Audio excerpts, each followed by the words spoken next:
1, 2, 3, 4.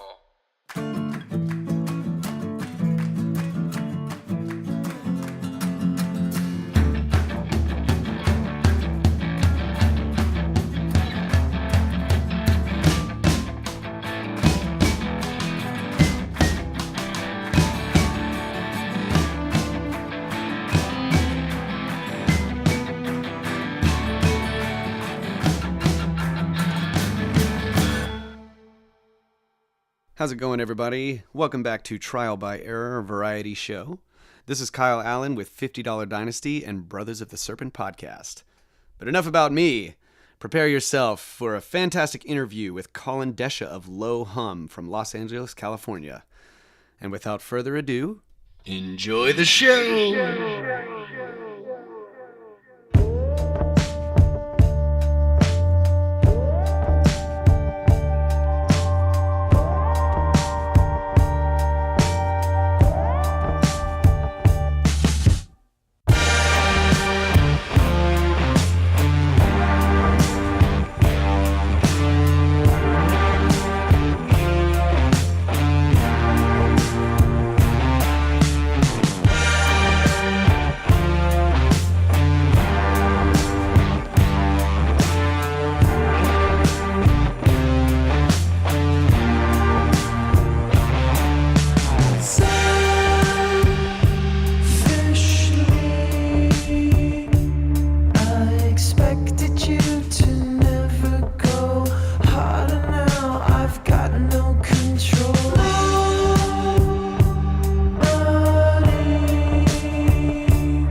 Hey, how's it going? Can you hear me?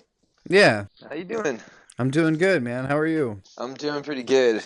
I am doing pretty good. Well, it's nice to meet you over the phone, Chaz. You too, dude. You too. Yeah. You just put out this EP 3 days ago. How's it feel?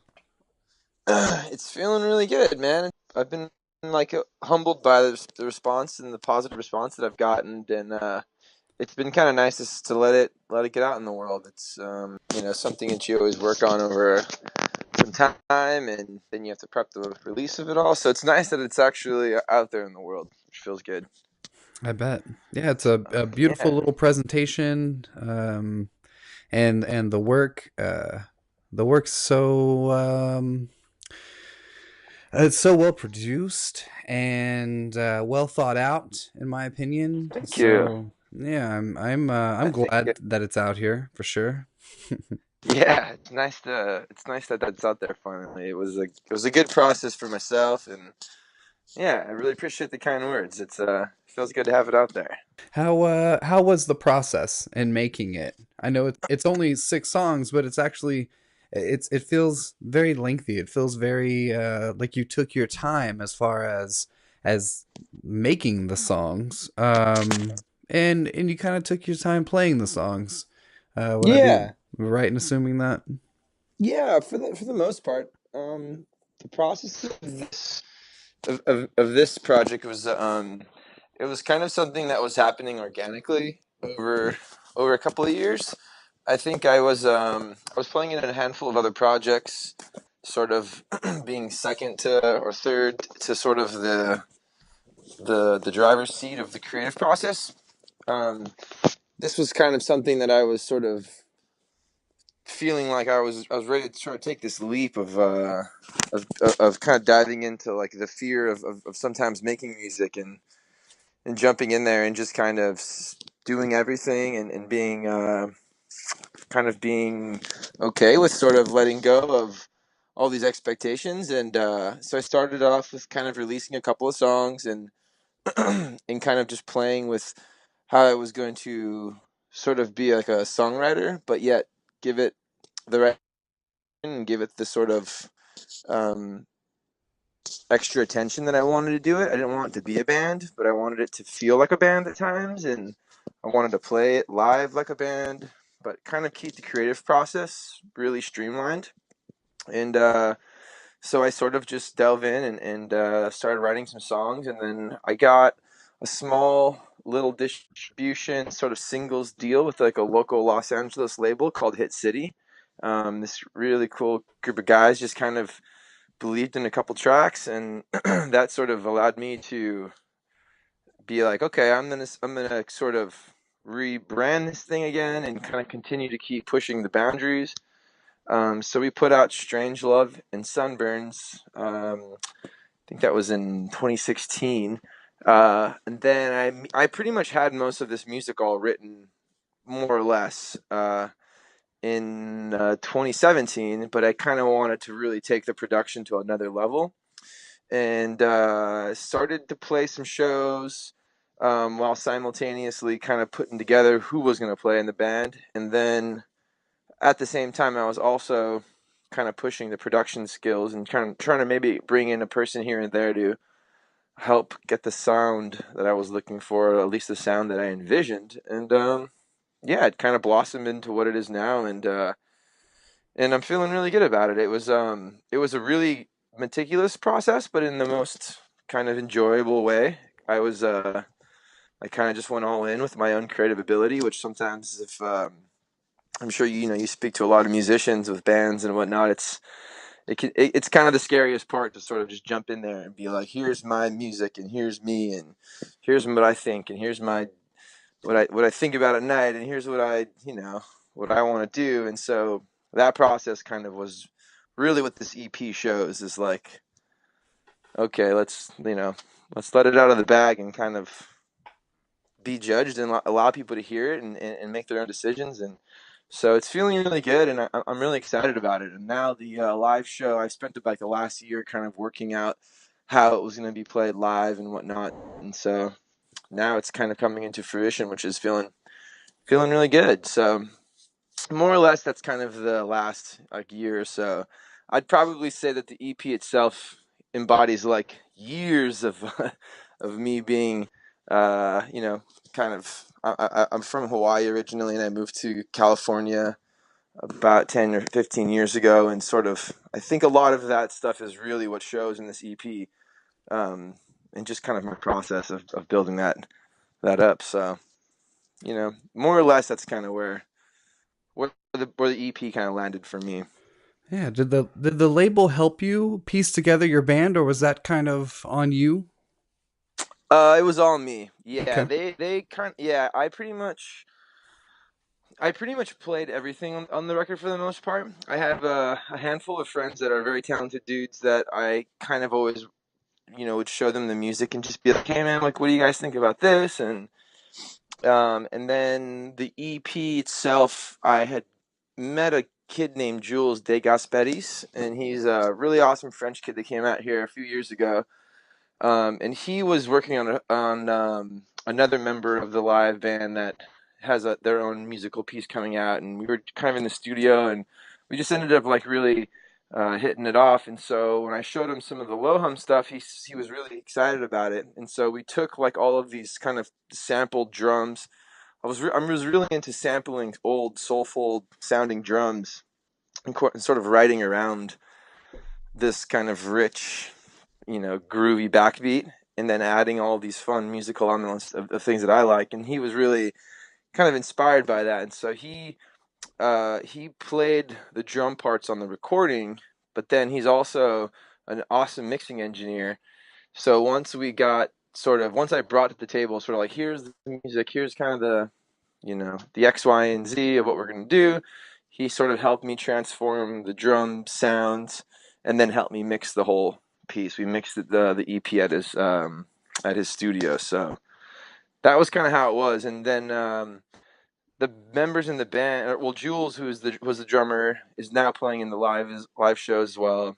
And my buddy Taylor's playing guitar and some Prophet, and then my other buddy Andy is playing the bass. So, and he was in a couple other projects I was in. So it's kind of like a cool melting pot of different people kind of helping me make it come to life, who were close with me in the beginning.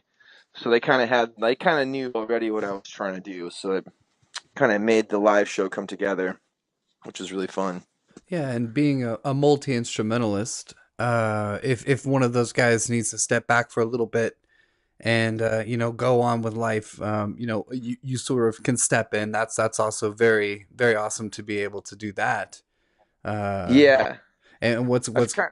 oh, I'm sorry. Go ahead. Oh no, no, go ahead. I was just gonna say, I've kind of, I kind of tried to stage it so it would be kind of me doing all of the sort of writing, and then once I have it all kind of there and it's feeling good, to be able to bring these players in and at times. But it's true, it gives me the freedom to kind of like not necessarily be dependent on anybody. Although with that being said, I would be bummed if they weren't doing the roles. Of course, of You course. know, but that was sort of the idea of low hum in the beginning anyway, was to kind of keep this a freedom and this sort of fluid ability to move through different, you know, if I needed to change things, it wasn't the end of the world. You know, I've played in a few bands pretty much my whole life, and a lot of times you're so much relying on other people, which is Yeah. part of the beauty of it. You know, it's part of what makes it so unique in a lot of ways. Yeah, when it comes um, together, you know how much work went into that. yeah, exactly, and how much blood, you know, blood, sweat, and tears that go into it and everything. So it was nice to sort of stage this particular project and set parameters, and I made it a big parameter. I mean, there was many times where I was like, I'm not going to be able to get to where I want. I got to bring people in, and I would put my foot down and be like, you have other projects that you are a part of that you get to do all those things, and so do this for yourself, and kind of stick to your guns. And even if you think it's not as good as it could be, at least it's you. And that's kind of what I meant in the beginning of this convo with just the sacrifice and sort of putting down the fear and just doing it and being really excited about it. And that's kind of what this body of work is. I've being like the crazy musician, I already have another body of work that I've pretty much got to a really good place that I'm putting out, which is gonna come out pretty, not too soon, but it's not too far away. But so that's kind of like what the beauty of all this is. Let's take a break real quick and listen to a song off the Low Hum EP, Rhetoric.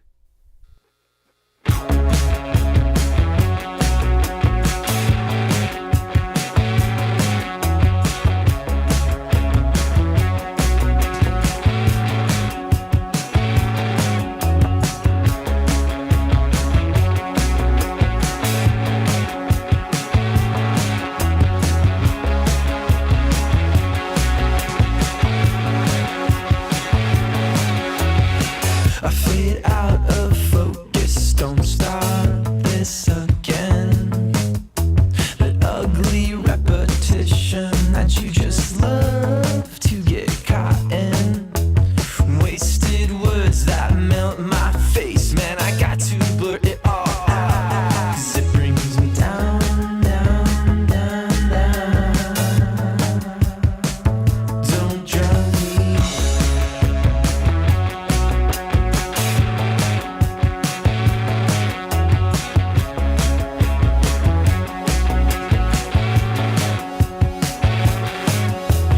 Won't get caught up in your riptide, won't be drowned in your rhetoric. Could be you need your tongue tied, you left behind to suffocate. Won't get swallowed in your riptide, won't go down in this sinking ship.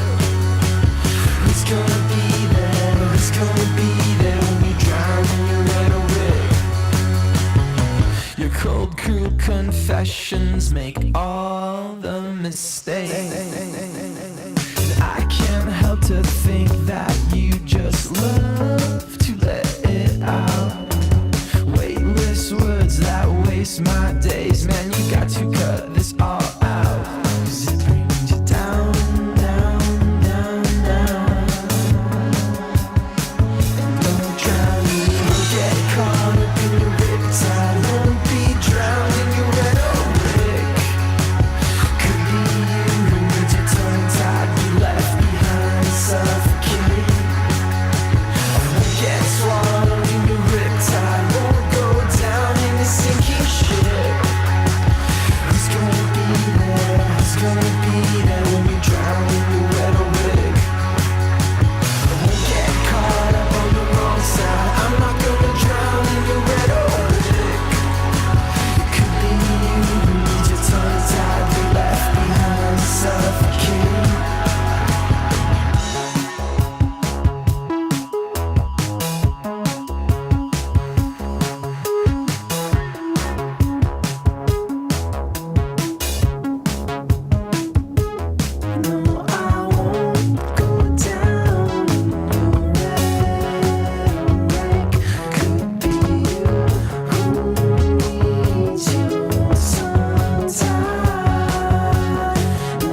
of like what the beauty of all this is. Sorry, my dog is barking back here. That's all right. I have kids, so they're normally like, Oh, cool. playing frisbee and they like slam against the window, or they'll just come bursting in asking me for something to Bursting in. drink. Like I just, I keep what I think is like cute and documentable, and then I edit out anything that's just totally distracts from everything. But- That's awesome. How old are your kids? Oh man, I got like a little slew of family right now. My oldest is 11.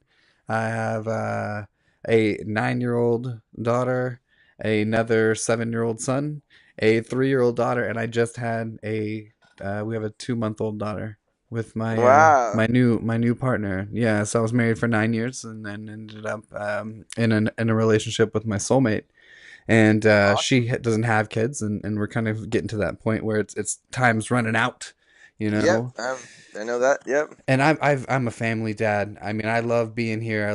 We love the game nights and the movie nights, and they've been on the podcast quite a few times. And my son, actually, my oldest, has a little vlog, and so I'm keeping them in the parameters of reality. They want to be musicians. I let them know how hard it is, especially how many bands I've talked to. I learn what it takes for everybody. It's nobody has it made, even if they have No. a label, even if they've got uber talent, even if they can play multiple instruments. You still have to deal with putting yourself out there and acceptance, and 100%. and not Yeah. settling. Spending time in the studio. Like you said, it would be a bummer to have your friends not there. However, during this process, while your music was evolving, you played many different versions of those songs, and so you had to Yeah. kind of settle multiple times through there, figuring, okay, this is as good as it's going to get, but then, oh my God, it gets better. Exactly. That's something that I'm really kind of I'm passing down to them. So I love them to be a part of the podcast and kind of sit there and Yeah. it's like extra school for them. Totally. And they get to talk to people from different places and Yeah. get a little taste of some things that are I from different worlds. I haven't let them interview anybody yet. I should write down some Maybe questions for them and you let should them maybe have do it. do that instead of doing those 10 common questions. You should do now. You get to have a few questions from my kids. Right. I Yes. just watched the Liam Gallagher a few days ago be interviewed by a group of children. That was it's pretty good. It was a pretty good one. That sounds awesome. Yeah, it was pretty funny. Yeah. The Lego movie questions probably go. Oh, Liam Gallagher from Oasis? Yeah, from Oh, Oasis. wait, Yeah, okay. Wow. yeah. How do kids know who he is, Well, I guess I don't. I mean, for me personally, I was a pretty huge Oasis fan, and I was in the U.S. on a little island in the middle of the ocean. So I imagine kids from the UK probably think that he's like a god of some sort. That's I don't true. know, maybe not a god, but a pop icon of some sort. That would, yeah, I imagine it'd be like it would resonate pretty well. Maybe not as big as Obama, but I imagine it being like kind of culturally as relevant. I mean, again, I'm a musician, and I'm an Oasis fan, so I might be giving him a little too much credit. I love of course, the What's the Story, Morning Glory album, Yeah. Be Hmm. Here Now. Those are two just really great Yeah. Oasis Those are the albums. classics. Yep. Yeah, it's a great band. Lost on, I feel, sadly and gladly, it's not lost. I mean, gladly it's not lost on that generation. Thankfully, there's still some Yeah. celebrity status, because yeah, that music's so great. There's so much Yeah. emotion in that stuff. Yeah. It's a pretty timeless group. Hmm. Yeah, I love those guys very much. I grew up with listening to a lot of their music when I was a kid in middle school and high school and stuff. What other So, sort of influences did you have? a lot of my influences were kind of strange. Like I didn't really get into the culturally quote unquote cool music stuff till I was almost like around. I mean, I'd even say not even really till I was about 18. I think when I was about 15 or 16 I had a really good friend that I grew up with in Hawaii who had introduced me to punk rock music through his older brother being in some punk bands. And also growing up in Hawaii, I pretty much didn't really have a lot of influence with music because it was really difficult for bands to make it to Hawaii. It's very expensive and you got to ship your gear out. and so bringing all these people out there, it's just always so expensive. So growing up, I was mostly influenced a lot by like my own culture's music scene, with just the Hawaiian culture, and they're a very musical culture for the most part, and they tend to have a lot of ukuleles and a lot of families singing and jamming. And in high school, we would just jam ukuleles all the time, and kind of would sort of be like what we would do at recess. And so that's sort of what was my beginning real major influences in music, was just kind of jamming with friends on the ukulele, playing these pretty classic Hawaii musicians, like the Ka'au Crater Boys and Israel Kamakaviva Ole, just these pretty cool songwriters. But then I got really into surfing and started watching surfing videos, and then all of a sudden I was like, who's Pennywise and NoFX and all these sort of edgy punk bands that I had no idea what was going on with this world. And so that segued me big time when I segued into that big time when I was in high school, and I made my own punk band, and I started being in the punk scene in Hawaii, which was a very small amount of us, but it was definitely still somewhat of a scene. You guys stuck out. Yeah, there wasn't really a lot of places to do it. And actually the Christian rock scene was actually tied in really big in Hawaii, because it was the only place for us to really go to play. We'd go to play at these churches and these kind of community center sort of things. So that was really like my early phases. And then when I moved to California, I moved out here when I was 18. I just kind of took off on my own, and and got a place out here with some friends, and just kind of sort of built my own life out here. And that's really when somebody kind of cracked the walnut shell on my cultural experience. It was then when I learned about a lot more about electronic music and production, and I ended up getting this job. I bought Pro Tools and sort of just went all into learning about everything that I sort of felt like I was late to. And movies were a big part of it as well as music, just kind of these cultural, and the reason why I bring up movies is because sometimes I feel like subconsciously a lot of my music is influenced by film and stuff, because I tend to write sort of big moody pieces that sort of take you from these different, they're a little bit like you just mentioned, is a little bit longer with like less music, or less songs I should say. And so I just got really influenced, and I moved to Silver Lake, and I'm still here in Silver Lake, and I moved out here and just sort of been in the local scene and playing in bands in the local scene. And I just kind of was learning and being introduced to different people, and had a kid named Rocco DeLuca who was a big influence in my life when I kind of got out here, who introduced me to Daniel and Wall and a few other really just amazingly talented human beings. And I sort of just tried to grab onto everything I could, and every trick in the bag I just kind of kept trying to collect, and got to a point where Loham was kind of what that sort of culmination of some techniques and ideologies about music and how to be creative, and I just needed a place to do all of it now. I wasn't getting the fulfillment in some other projects, which had done really great things for me too. I don't mean to be too negative about any of that, but it really, Loham kind of gave me a place to start to do what I was influenced by solely. So that's kind of more or less what I was influenced by. I mean, I think there's a really awesome place in music right now where it's pretty much the wild, wild west. So there's really no rules anymore. So I kind of like to think of Loham as my way of sort of getting into that world. Yeah. Everything's a stepping stone, right? Yeah, yeah, that's for sure. That is definitely for sure. What I kind of noticed about with this EP is it's got such a great blend of some of my favorite artists, and it's kind of strange. It definitely is not these bands, but I noticed just what I like about those bands kind of really shines in your music as far as the production, the production and the orchestration, the composition in general. Like Mike Snow, I felt a little bit of that. I can totally see that. Yeah. Yeah, a little bit of Foster the People, sort of the Torches era of them. Yeah, definitely. There was a lot there. Oh, a little bit of Glass Animals. Yeah. Definitely. With the production, the feel of the drums, and the nice richness of all of Yeah, that, the bass, you know.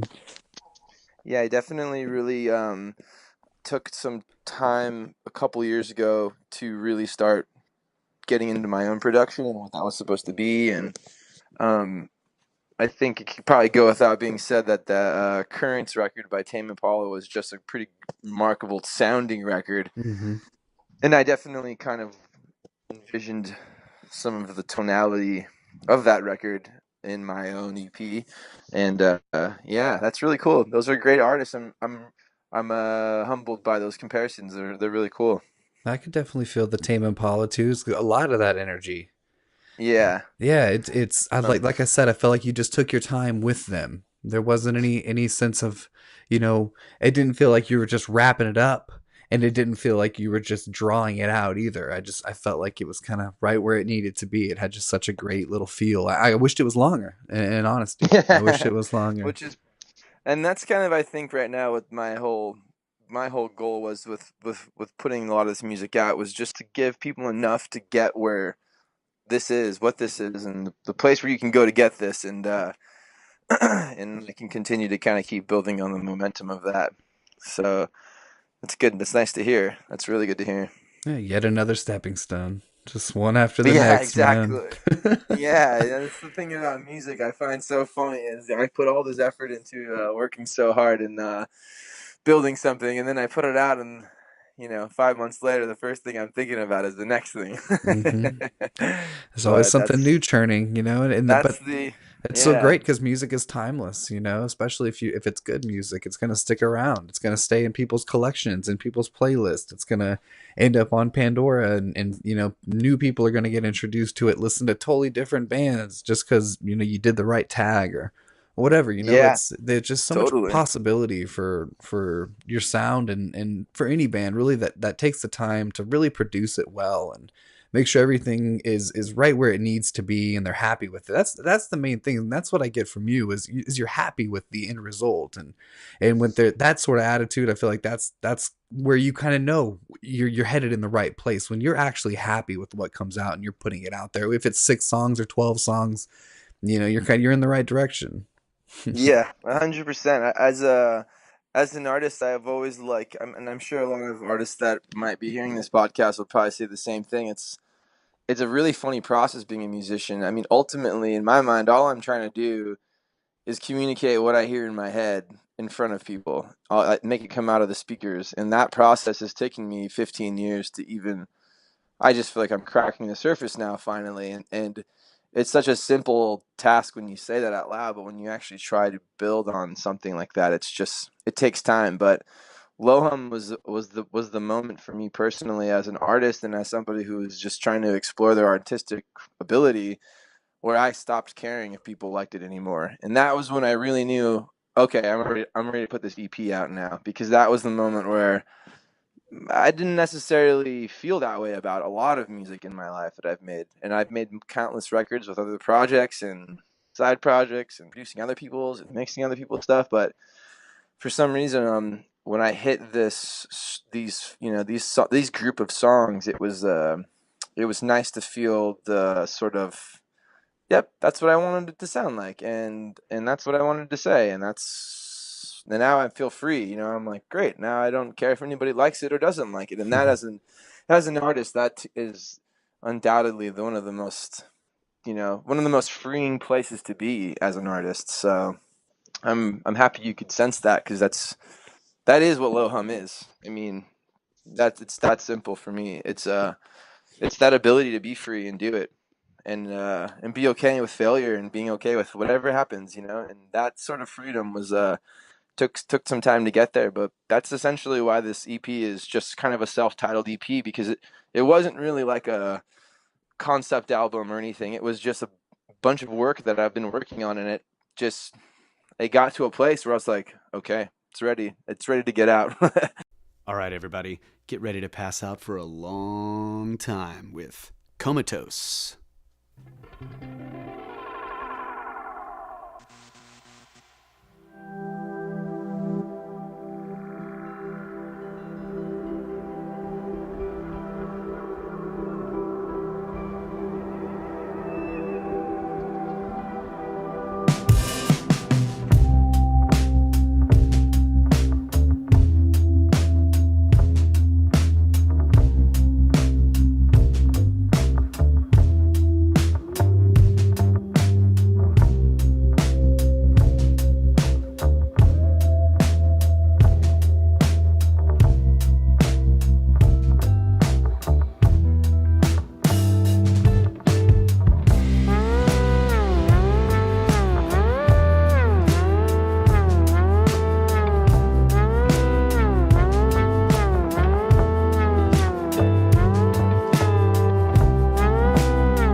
least that's what I keep telling myself. These clouds, they roll in, trying to keep my skin thin. Freezing never felt so right. It's easy to be who you never want to be, locked up inside your own life. And just like I told you, never getting older, dreaming till I wake up and die.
It's funny that we're in an age now where EPs are very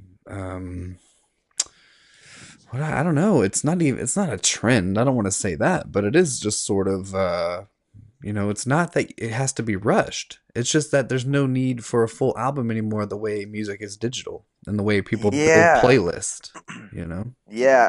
I actually I get really passionate about this particular subject at times because I think it has to do a lot with the business and the way we consume music and the way we consume really everything in life.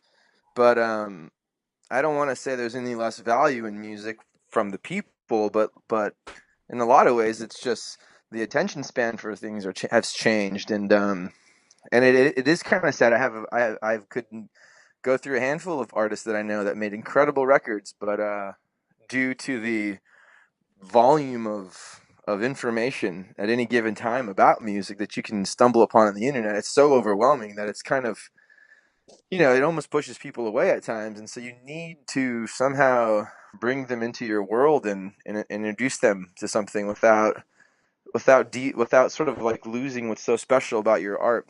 If I put a record out yesterday or whatever, not yesterday, but on Friday, all 10 of those songs might not have gotten their due. I just people move on and a bunch of people that work in the business all warned me of that.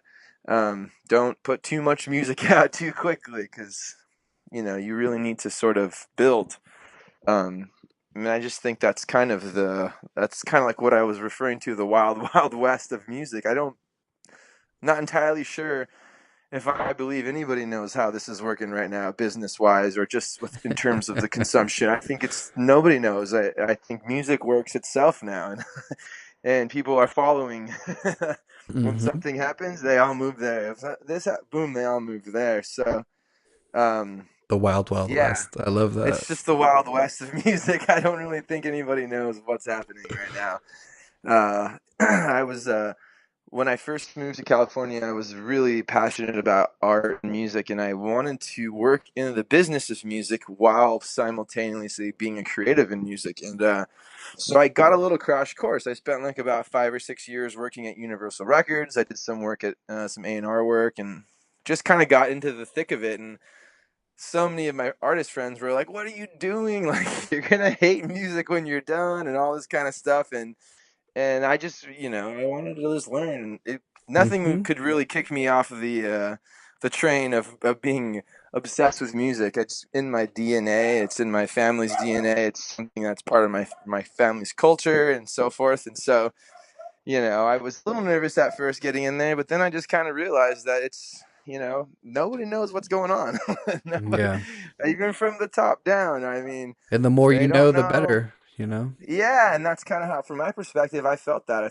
Once again, I felt kind of free, like knowing that, okay, so none of these guys really know what's going on. It's really just truly all about good music. So that was a nice thing to feel and kind of see that. And, you know, it could have been interpreted pretty negatively, but I felt like, I'll take what I can from this. Of I must course. note that I also don't work in the music business anymore, but I am an artist still, through Well, and through. what's So, what's interesting that you said is even from the top down they don't know. And that's kind of something that yeah, I mean, yeah, you benefit more from having all those angles, whether or not you're still involved or you're ashamed of it or you're not, or you made a ton of money or you didn't, or the whole thing is you got to equip yourself for knowing when a good deal and a bad deal are about to happen. You need to know your rights as a musician and what you're going to share with, like if they were to put together a band, what you're willing to share of your music that you've been working on. And yeah, the more you know, and especially like you said, how much you put out there. You're not a headliner when you first start, so there's no never. need for you to Yep. have an hour long set. And I think we all get really ambitious, and Yeah, what it comes down to is, focus on those six that you have, focus on that good 20-25 minutes that you're allowed, and make that the best you can. And totally. over time, which like you said, 15 years, some people, that's the standard for most Yeah, people. It's 15 years, it's easily. 11, 12, Yeah, unless you're just a prodigy or you're just you've already got some you sort get of lucky. celebrity. Yeah. Yeah, there's definitely some luck, I think, at times involved with this whole situation, but it's totally right. I mean, sometimes I laugh because I think like, man, I'm so happy I didn't try to be this thing that I wanted to be, like, 5 years ago, because it wouldn't be Lohum. So it's easy to like feel sometimes like you're bogged down by being so far, you know, out of the loop, or you're not cool, or it's not good enough, and da da da da. But like, kind of feel like it's all timing. It's sometimes it's meant to be when it is. So kind of just got to roll with it. Yeah, and there's always someone cooler than you. That's what Ben Folds says. Always. Yeah. And better. And better. There's always Yeah. someone better than you. Yeah. Yeah, Jimi Hendrix notoriously, he said something, I'm kind of paraphrasing, but he's talking about how even musicians, he says in response to how do you feel about being the best guitar player in the world? He goes, "Oh man, I'm not the best. There's people out there that they're so good they've imitated my mistakes." And and Great one. that's not just playing a note. That's figuring out where that slip happened and making it happen Yep. just to add to the authenticity of knowing Oh a yeah. Hendrix song. And I feel like He probably would be like, I don't even think I can recreate that. yeah, exactly. Like that was an Yeah. accident, Yeah. and who Speaking. that diehard fan of that Prodigy figured it out, and now they're Yeah. that's their cover. It's like, oh shit, I Yep. didn't. Uh, One of the things that I did really, really, really try so hard to do on this EP was to not overdo my recording process. Being that we have the ability to record so much these days on the fly. I mean, we're recording this interview where I could pull my phone out and record X, Y, and Z in a rehearsal room, and if we're on a click, I could put it in Ableton and rework the whole thing, you know. And sometimes I find that like you sort of obsess over the perfect take, but with a lot of this low hum stuff, it was quite the opposite. Where I would take time in the production standpoint, but from a writing standpoint and from being a creative, many of the things you hear on that record or on the CP is one take. It's something that I did, and I don't know how I did it. And instead of trying to go back and do it again, and instead of trying to go to the studio and get the nicest gear, I just went for the feel in the moment. And you know, I think there's something really truthful about that process in today's environment. And those are the things that I'm obsessed with, is just how to flip it on its head, this whole process, because it's just so easy to be perfect. You know, it's so easy to be quantize it or re-record it. And, you know, music to me is more like a photo than it is kind of anything else. It's like a good recording is a good capturing of a moment. A really good bud of mine, Andy, who plays in the bass, gave me that quote once, and it stuck with me so hard because it just truly is a good recording is a good photo. You know, it's a good capture of the moment. Sometimes you can take the same photo 100 times, but there's that one photo that just, it was there, you know, it was just perfect. So I think Jimi Hendrix was on that same page. Definitely. Yeah, that there's a way to record, and then there's the live version, and especially since you took it into your hands to do so much in the studio, the feel of getting to play it live with your friends in front of that audience is a whole other feel, a whole Yeah, other it's a whole, experience that is all tied together by that music, you know. yeah, exactly. It's like a different interpretation of it, but still essentially the same stuff. So It's like getting married and adopting kids, right? yeah. That's what I mean. All at the same time. Yeah. It's like Brad Pitt and Yeah. Angelina. All their That's kids. all right, man. Well, I guess you pick the songs that you would like me to play. I normally do 3 or 4 songs, whatever you're comfortable with. I know there's not that many on here, so if you don't want me to play your entire project, I completely understand. You know, if you just threw in Comatose in Nebraska, you go ahead and pick the rest of them. I'm happy with whatever one outside of that. Very cool. Well, I was listening to some of the stuff that you did. I can't remember the name of the band. It was a punk band. I think it might have just been whatever was on your SoundCloud last, maybe, or something like that. Okay, might have been It was Accident or Forgetting Yesterday. I think it was Forgetting Yesterday. That Okay. sounds familiar. Mhm. Yeah, it was a great interview. I enjoyed it a lot, actually. Oh, good, man. I'm glad. Yeah, good job. Very good. Very good. I Yeah. never know what to expect. Everybody's got a different story, and every one of them I feel like is more important or just as important as the next one, because you guys, we're just starting. You know, all of us, we're just kind Yeah. of starting this journey, and we're building this little community together. And I like to feel like you can go back and listen to those episodes and see that band in town, go see them, and next thing you know, you're touring with them, or you know what I'm saying? Yeah, I like to totally. I like to know I'm contributing to that. So.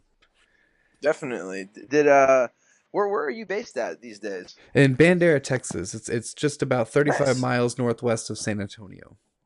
San Antonio. Pretty Cool. central Texas. Yeah. Yeah. I've been to San Antonio. I've been to pretty much all the cities in the major cities in Texas. I like Texas. Yeah, it's I feel a like very people beautiful sometimes. place. Yeah, it's a beautiful, beautiful place. And you ever heard of a town called Fredericksburg, Texas? I guess I'm equidistant from San Antonio as I am to Fredericksburg, so I'm right in the middle. Oh, wow. Yeah. Cool. That's one of my favorite places in Texas. There's a particular little barbecue joint that I always go to over there. I can't remember the name of it, but if we were driving down that street, I'd know how to get there. Yeah, man, that's some authentic barbecue down here. They smoke that brisket Yeah. all day. Yeah. Yeah. That's amazing. Well, if you're ever down in San Antonio or Austin, give me a buzz, and I'll come up and I'll Yeah. meet you and grab a physical copy. So. Yeah, I'm hoping to get on the road pretty soon here. We're just sort of this is all sort of I've kind of purposely tried to make this a really independent all myself things, so it's all my own funding. But I know we will be going on tour very soon, so I'll be sure to be posting it up there, and we should connect if I make it to Texas. Of course, man. Of course, I'd love to. Oh, sweet. I can introduce you to some great Austin contacts as well, as far as like club owners and Yeah. other acts. I mean, whatever it ends up being, man. I know. I'll pass off some contacts to you, and if you ever need any help outside of that, hit me up. I've also got in my contacts a ton of booking people, so I know you're trying to do this independently, and they may be able to help you out as far as just Yeah. getting a And percentage if of they're what you ever in make Los as you go. Angeles, yeah, if they're ever making it to Los Angeles or any of the bands, let me know. I always love connecting with people and trying to help out and show them around the city or getting a beer at the least or something. Very cool. Yeah, have a couple of friends in Los Angeles, man. They take all the good ones. Los Angeles takes all the good ones, all the It ambitious seems to ones. be, yeah, it seems to be the case these days. We're taking everybody, New Yorkers and all over the country these days. It seems like And everyone's to me, that's an honorable over here. thing. Yeah, It's people kind of harp on it. Oh, the traffic and it's so expensive. And if you're going to LA with that kind of dream, you're sacrificing a lot. You're working extra hard, and there's so much yep, competition. So my hats off to you guys and to my friends that move out there. I know you guys are listening to this. My hats off to you, because that's raising a family's hard, but being in LA and really living your dream and amongst all that competition, that's a whole other beast. I don't know if I could handle. So yeah. I bet you'd be all right. I bet you'd be okay over here. I've always come to the conclusion with Los Angeles is if you don't like it, you just haven't found the right part of it yet. It's yeah. such a expansive, large, massive amount of people and cultures. There's really nothing you can't get here, so it's just a matter of time, I for loved most people Austin. to find it. Yeah, I love it too out there. Yeah. I've got a few South bys under my belt and did some touring with a band called Wild Bell. Well, I was opening for Wild Bell and with this band called James Supercave that I play bass with. And we were in Austin just last year. And I had an opportunity to fly into Austin early and just hang out by myself. And there was some kind of food festival going on. It wasn't during South by. It was just sometime during the summer. And it was beautiful, man. I really like that place. Very great place, very welcoming. So you ever want to, make an album down there, you can knock one out in a weekend down there. So yeah, definitely.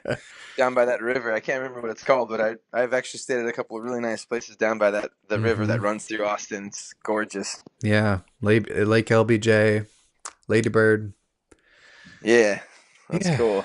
Well, great talking to you, Colin. And yeah, thanks so much for the call. I appreciate you reaching out, and keep up the good work, and thank you for supporting music. Of course, man. All right, brother. Have a good one.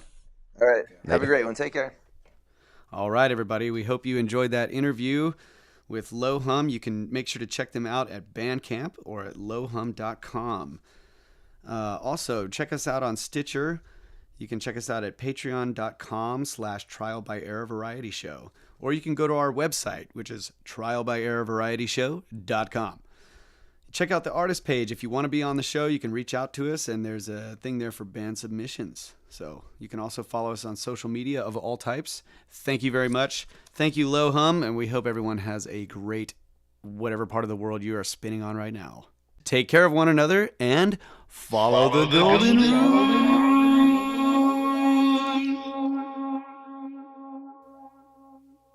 Don't you disappear in my cold dark fear, and I know what you've seen, and it's not